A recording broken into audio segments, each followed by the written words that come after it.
Hey, I'm Jeremiah Brent. We are here at our townhouse in the West Village. I'm about to give you a look into our personal library, the things that mean the most to us, the books that have changed our lives. This is Shelf Portrait. The beautiful thing about this bookshelf, which is double height, it's about 30 feet of shelving, is it really houses some of the most important things to us. Books have changed our lives in so many different ways and have been such an integral part of our story as a family, individually, and you can kind of see behind me, it's everything we've collected from travels, the books that mean the most to us. So I'm excited to share with you a few of my favorites. So it's really hard for me to pick just 5 of my favorites because all of these books are here because they mean something to us. But here's my best shot. The first book I want to share is something deeply personal to me and to my husband. It's James Brown's Handbook. James Brown was a prolific artist. He's one of our favorites. His use with organic materials and his thoughtfulness around everything he did. There was always a story, and one of the things that I connected most to him and his wife Alexandra was their tenacity for life. They moved through the world so beautifully, and they had such adventure in everything that they did. It really was remarkable. They were dear friends of ours who tragically died a little over a year ago in a car accident, but this book is something that we've had and travel around with, and it's the first chapter is called The Obligation of Looking Deeply, which I feel like really sums up everything about who he was as an artist and what he represented. And he was prolific in the fact that everything kind of had this organic form to it. And he did everything from cast bronze to wood to ceramics to paintings. Some of the most important pieces that we own, the things that we value the most, are actually his. So they kind of serve as a timeline of our family and the journey. Actually, one of the last things he gave to us was some paintings for our daughter that he signed in the back. So this is a really beautiful book. You have to check it out. So it goes without saying that one of the most influential people in my life has been Vervoordt. It was the first time that I was really exposed to an interior designer with such a clear perspective, something that he never waved from. He always stuck true to who he was and what he believes in. And it was the first time that I understood that you could create spaces that really felt emotional, and not less practicality, so to speak, but more about evoking an emotion and a feel. His spaces, even in photos, you can feel them. And I think that's really interesting. He's all about playing with light, different texture. He blends different design aesthetics so beautifully. It was the first time that I really understood my own design aesthetic, which is far more monastic than my husband. But I love it. I love everything. I love the ceremony of his design. This book in particular, which is called The Story of Style, just kind of takes you through his journey, everywhere from his memories and what's influenced his design. It's so visually beautiful, and just to kind of get a glimpse into who he is and why he connects to things the way he does. Hard copy or e-reader? Always a hard copy. I love the smell of the book. One of the things that's really interesting about books and the power that they have to not only educate you, but they transport you.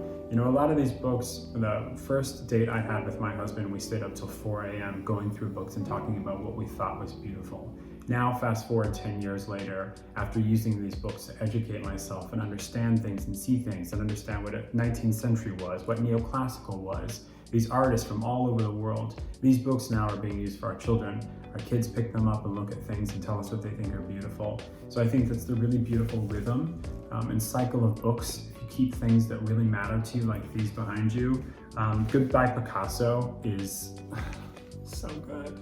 I mean, listen, Picasso was a crazy, crazy genius, and that's just what it is. Incontroversial in so many ways, but this book, which is the series of letters, is so special because it kind of walks you through, the Spanish painter's last couple of years of life, and there's all these beautiful letters to Picasso and vice versa, and from Picasso. You kind of get a glimpse into his studio, some of his paintings, the inspiration behind his paintings, the story of his wife and their marriage, the complexities of their marriage. But Picasso, again, is one of those artists that knew who he was so beautifully, artistically, and communicated it so authentically. And it just shows the, how authenticity stands the test of time, because he stuck true to what he knew, he believed in it, and now, how many years later, it's still so important. I mean, look at this picture of him in his studio. I mean, come on. I could sit down for 30 minutes and just look through that picture. So it's really fun visually, it's really interesting from a creative standpoint, but it's a good read. Where do you usually buy your books? I highly recommend, if you're in the West Village, going to Three Lives. It is a West Village staple. They've got every book you could ever imagine. Our children know it very well. I think we probably go there once a month, but check it out if you're in the city. What book have you read the most in your life? I have actually read The Alchemist probably 5 times. If you haven't read it, I highly suggest you do it. It has been influential for me in so many different parts of my life. When I was coming out, it gave me the strength and the confidence I needed to come out.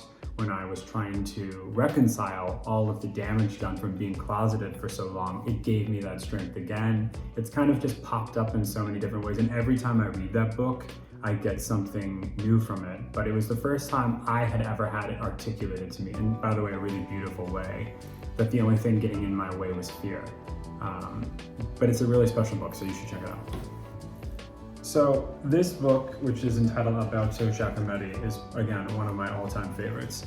Giacometti was one of the first artists that I discovered on this journey of a designer and as a creative. And one thing to point out is the books behind me have really served as a school for me. I was not educated with design, but these have been my education. They allowed me to travel, they allowed me to expose myself and educate myself on a lot of these creatives who shaped so much of what we have now in the design business.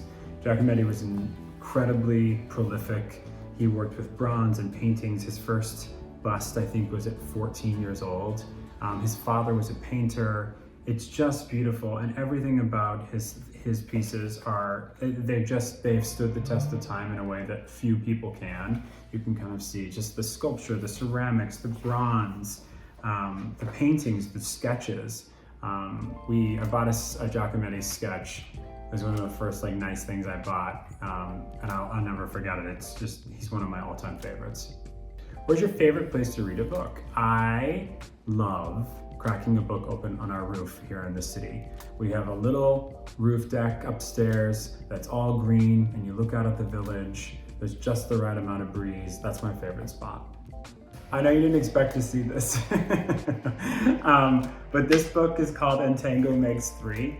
And this is probably one of the most important books kind of in the timeline of our family, so to speak. When we made the decision to move back to New York, one of the things that we tried to do is really find ways to make our children feel a part of the community. And this book actually takes place in the New York, the Central Park Zoo.